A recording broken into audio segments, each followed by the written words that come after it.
لیکن مشکل میں صبر کرنا اور اپنے آپ کو گناہوں سے روکے رکھنا اور لوگوں کے رویے کے اوپر بھی صبر کرنا کہ پتہ ہوتا ہے ہاں جی صبر کرنا صد اللہ ہے، لیکن پھر بھی نہیں ہم کرتے. کیوں؟ کیونکہ پتہ نہیں ہے کہ نہیں. اندر سے ایک آواز آ رہی ہوتی ہے یار لکھا تو ہے لیکن ٹھیک ہے تو قرآن ہی اور قرآن پہ ہمارا ایمان ہے، لیکن اندر ہی اندر جو ہے نا وسوسے کیا چل رہے ہوتے ہیں، پتہ نہیں ہوگا کہ نہیں، کتنا عرصہ کروں گا. ڈائریکٹ انسٹرکشنز اللہ کی طرف سے آ رہی ہیں کہ تمہاری ججمنٹ، تمہاری سوچ، تمہاری انڈرسٹینڈنگ، تمہارا ایکشن پلان، تمہارے ایموشنز، یہ ساری اپنی جگہ پہ، لیکن اللہ کو پتا ہے کہ ابھی تمہارے لیے رائٹ ٹائم نہیں ہے. صبر ایک ایسا عمل ہے جس کے بارے میں اللہ سبحانہ تعالیٰ نے جس کا اجر جو ہے وہ اللہ نے بتایا ہی نہیں ہے. حدیث میں پتہ لگتا ہے کہ جب بھی کوئی انسان کوئی نیکی کرتا ہے تو نیکی کا اجر جو ہے اللہ سبحانہ تعالیٰ ہر نیکی کے بدلے میں کم سے کم 10 گنا اس کو اجر دیتا ہے، 10 گنا سے لے کے 700 گنا تک. حدیث سے ہمیں یہ پتہ لگتا ہے. لیکن جب صبر کی بات آئی تو صبر کے بارے میں اللہ سبحانہ تعالیٰ نے کیا فرمایا قرآن میں، انما یوفی الصابرون اجرہم بغیر حساب، کہ میں صبر کرنے والوں کو بے حساب عطا کروں گا. کیونکہ باقی نیکیاں کرنا جو ہے وہ آسان ہے. مثال کے طور پہ آپ نے ذکر کر لیا، قرآن کی تلاوت کر لی، کسی کو 2-4 روپے 5 روپے صدقہ دے دیا، آسان اعمال ہے. لیکن مشکل میں صبر کرنا اور اپنے آپ کو گناہوں سے روکے رکھنا اور لوگوں کے رویے کے اوپر بھی صبر کرنا، اور کوئی بڑا کام کرنے چاہ رہے ہیں اور آپ کا کام ہو نہیں رہا اور لوگوں کی ریٹیلیشن آ رہی ہے اور ریزسٹنس آ رہی ہے اور لوگ آپ کے اوپر چڑھے ہوئے ہیں اور ایکسٹرنل پریشرز بھی ہیں اور انٹرنل پریشرز بھی ہیں، کوئی بھی چیز بڑی آپ کرنے لگیں گے اس میں جو آپ کو مشکلات آتی ہیں تو ان پہ صبر کرنا جو ہوتا ہے وہ بہت مشکل کام ہوتا ہے. تو جو چیز زیادہ مشکل ہے اللہ نے اس کی قیمت اور ریوارڈ بھی اسی حساب سے رکھا ہے، لیکن وہ ریوارڈ صرف اس صورت میں ملے گا جب ہم صبر کرنے والے ہوں گے. تو کیا ہے کہ صبر ایسا عمل ہے جس کے بارے میں اللہ سبحانہ تعالیٰ نے کہا کہ بے حساب عطا کروں گا صبر کرنے والوں کو. اور پھر صبر ایک ایسا عمل ہے جس کے اوپر اللہ سبحانہ تعالیٰ نے کہا کہ میں ان کے ساتھ ہوتا ہوں، ان اللہ مع الصابرین، صبر کرنے والوں کے ساتھ اللہ ہے. تو میں یہ کہتا ہوں کہ اگر ساری دنیا بھی ہمارے اگینسٹ کھڑی ہو جائے لیکن کسی معاملے میں آپ صبر کر رہے ہیں اور آپ کے ساتھ اللہ ہے تو آپ کو کسی اور کی ضرورت کیا ہے؟ Why do you need anyone else؟ جس کے ساتھ اللہ ہو جائے اس کے ساتھ ساری دنیا نہ بھی ہو تو so what difference does it make؟ لیکن ہمارا چونکہ اس بات پہ یقین اتنا کمزور ہے کہ میں صبر کروں گا تو اللہ میرے ساتھ ہوگا، یا علم نہیں ہوتا یا یقین نہیں ہوتا، کہ پتہ ہوتا ہے ہاں جی صبر کرنا صد اللہ ہے، لیکن پھر بھی نہیں ہم کرتے. کیوں؟ کیونکہ پتہ نہیں ہے کہ نہیں.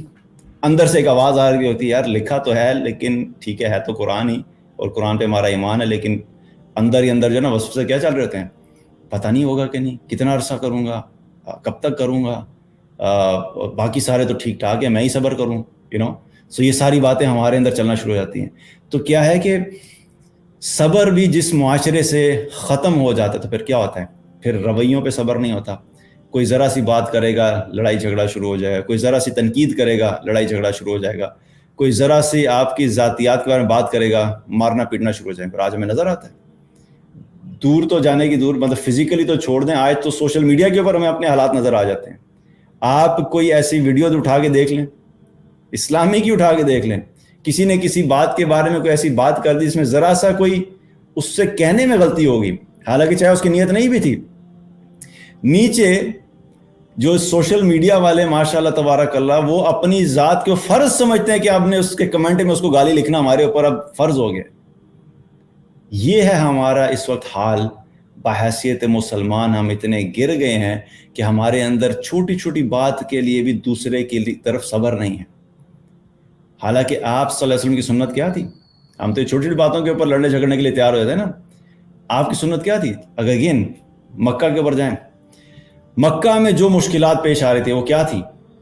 جب آپ صلی اللہ علیہ وسلم نے تبلیغ کرنا شروع کی، لوگ مسلمان ہونا شروع ہوئے، صحابہ جو ہے وہ دین پہ آگے، جو ہے جب جو دین میں داخل ہونا شروع ہوئے تو مشرکین مکہ جو تھے ان کے مظالم اور اذیتیں بڑھنا شروع ہو گئیں.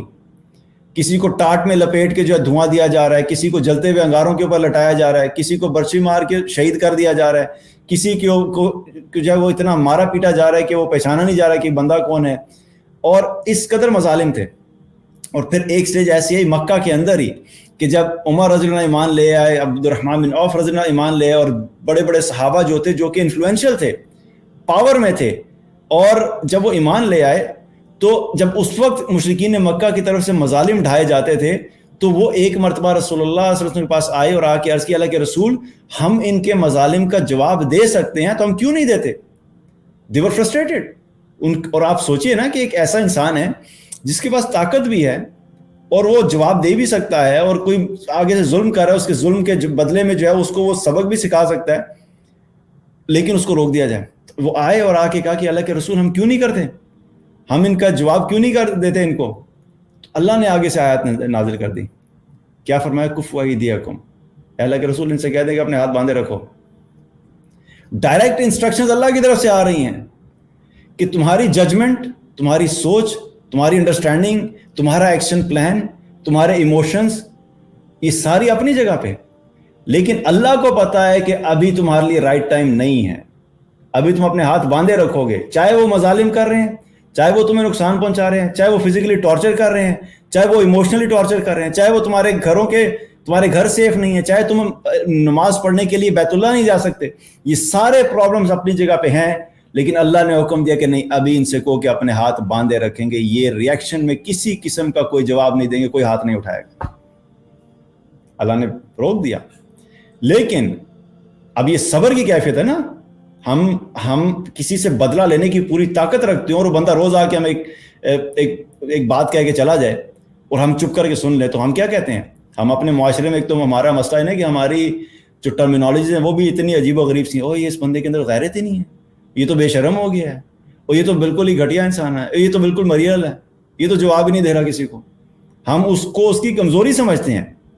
لیکن بہت ساری جگہوں کے اوپر کسی انسان کہ اگر اس کا برائی کا جواب برائی سے نہ دیا ہے تو یہ ضروری نہیں ہوتا اسی کو کوئی کمزوری نہیں ہوتی، بلکہ یہ کئی دفعہ ایسی سچویشن ہوتی ہے وہاں پہ عظمت کی بات ہوتی ہے کہ آپ نے اس کے گھٹیا پن کا جواب گھٹیا پن سے نہیں دیا. Let's put it like that, کہ اگر کوئی انسان آپ کے ساتھ گھٹیا ہے تو آپ کیوں اس کے مقابلے میں اس کے ساتھ گھٹیا ہو رہے ہیں؟ اس کا مقام تو سمجھے، وہ گرا ہوا انسان ہے، تو آپ کیوں اس کے لیول پہ جا کے گر رہے ہیں؟ اپنے آپ کو ایک سرٹن لیول کے اوپر رکھیں، اور وہ لیول کیا ہونا چاہیے؟ ہمیں قرآن و سنت سے پتہ لگتا ہے کہ ہم نے کس طریقے سے اپنے آپ کو کیری کرنا ہے. تو اللہ سبحانہ وتعالیٰ نے کیا کیا؟ اللہ نے منع کر دیا. مکہ سے ہجرت ہوگی، مدینہ چلے گئے، مدینہ میں جا کے مدینہ کے اندر سسٹم اسٹیبلش ہو گیا، ریاست قائم ہوگی. اور اس کے بعد جب فتح مکہ ہوا تو فتح مکہ میں پھر آپ صلی اللہ علیہ وسلم اپنے انہی صحابہ کے ساتھ جب واپس انٹر ہوتے ہیں تو پھر وہی سردار، وہی سرداروں کے بیٹے، وہی مشرکین مکہ جنہوں نے اذیتیں دی تھیں، ٹارچر دیا تھا، مشکلات کی تھیں، جب ان کو پتہ لگتا ہے انٹر ہو رہے ہیں تو اب مسلمانوں کے لیے کیا تھا؟ وہ ایک اپر ہینڈ تھا. لیکن اس وقت بھی مسلمانوں نے کیا کیا؟ آپ صلی اللہ علیہ وسلم نے کیا کیا؟ آپ نے عام معافی کا اعلان کیا کہ کوئی کسی کو نقصان نہیں پہنچائے گا. حالانکہ وہ ساری اذیتیں آپ کو یاد تھیں، وہ سارے مشکلات یاد تھیں، سوائے چند لوگوں کے جن کے نام آپ نے بتایا کہ یہ اگر نظر آئے تو اس کو نہیں چھوڑنا، اور وہ بہت گنے چنے لوگ تھے. ان کے علاوہ باقی سب کے لیے آپ صلی اللہ علیہ وسلم نے کہا کہ آپ کی طرف سے معافی کا اعلان تھا. یہ وہ انعام ہے کہ جو پھر اللہ سبحانہ تعالیٰ نے اس سارے پروسیس سے گزرنے کا الٹیمیٹلی جو ہے وہ مسلمانوں کو دیا. اور یہ چیز ہم ریئلائز نہیں کرتے. ہم ہر وقت جذباتی فیصلے، ہر وقت لڑنے مرنے کے لیے تیار، ہر وقت ایموشنل ڈیسیژنز، ہر وقت ایموشنل باتیں. اور خیر یہ جذبات اور یہ ایموشنز ایک الگ ٹاپک ہے، اس کے اوپر بات کریں گے. جس طریقے سے ہم لوگ کی ایک پروگرامنگ ہو گئی ہے کہ ہم بحیثیت انسان سارے کے سارے اتنے ایموشنلی ڈریون ہو چکے ہیں کہ ہماری لاجیکل سینس ہی ہم نے مار دی ہے. ہر چیز میں جذباتی باتیں، جذباتی ڈائلاگ، جذباتی فیصلے، کوئی سینس یوز نہیں کرنی، کوئی عقل یوز نہیں کرنی، کوئی حکمت یوز نہیں کرنی، بس جو دل اور دماغ میں آیا جذبات کی بنیاد پہ وہ فیصلے کر دیے. تو ایسے لوگ جو صبر نہیں کر سکتے، اپنے جذبات کو کنٹرول نہیں کر سکتے، وہ کبھی بھی ایک بہتر معاشرہ بننے کے اندر ایک اچھا رول بھی پلے نہیں کر سکتے. تو ہمیں اپنے اندر اس چیز کو بھی اسٹیبلش کرنا ہے کہ اپنے اندر صبر لے کر ہیں. اگر کوئی برائی ہو رہی ہے، مشکلات آ رہی ہیں، اس میں بھی صبر کرنا ہے. کوئی بڑا کام آپ نے شروع کیا ہے، لوگوں کی بہتری کا کام شروع کیا، اس میں بھی آپ کو صبر کرنا ہے. کوئی بڑا ٹارگٹ اچیو کرنا چاہتے ہیں، اس کو بھی اچیو کرنے کے لیے آپ کو ایک لمبی دوڑ لگانی پڑتی ہے. It doesn't happen over night. Over night آپ کو ریزلٹس نہیں ملتے، آپ کو صبر کے ساتھ محنت کرتے رہنا پڑتا ہے.